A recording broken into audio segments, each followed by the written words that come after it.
Sono stati presentati i risultati della ricerca commissionata dalla Fondazione della Pesca in sinergia con la Regione Veneto in merito al granchio blu.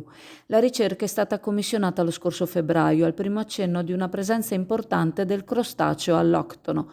Era stato interessato il Dipartimento di Scienze Ambientali, Informatica e Statistica dell'Università Ca' Foscari di Venezia e per lo studio erano stati impegnati 40.000 euro equamente divisi tra i due committenti.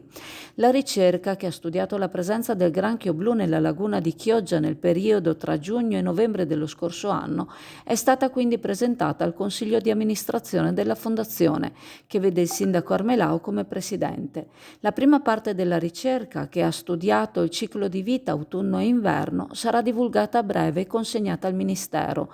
Una seconda parte, che studierà i comportamenti della specie durante la primavera e l'estate, periodo dell'accoppiamento, sarà commissionata dalla Fondazione della Pesca, che finanzierà lo studio con 52.000 euro.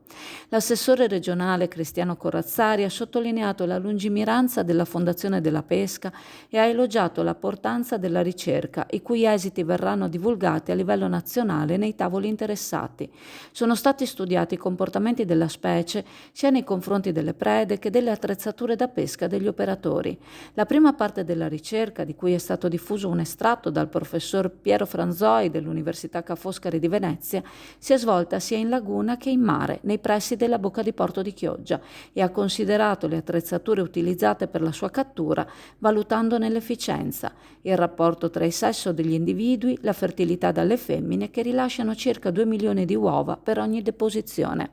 All'abbondanza di cattura di granchi blu è corrisposta una mancanza di granchi da moleca e di masanette, prodotti della tradizione locale, sulle quali la presenza di granchi blu ha inciso negativamente. Se prima del 2023 la specie aveva una presenza sporadica in laguna, come sembrano confermare i pochi dati disponibili, la stessa è aumentata rapidamente nel corso dello scorso anno, soprattutto nei mesi caldi, creando condizioni che potrebbero determinare future ripercussioni sugli ecosistemi e sulle attività tradizionali di pesca, afferma lo studio, facendo notare che il settore ha subito cercato di far fronte compatto per limitare l'aumento del numero di individui, con uno sforzo che andrà per forza potenziato.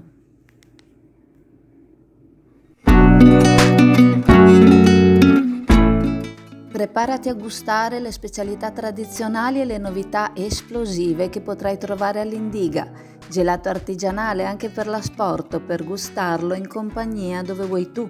All'Indiga il gelato da passeggio più gustoso, in cono, coppetta o con lo stecco.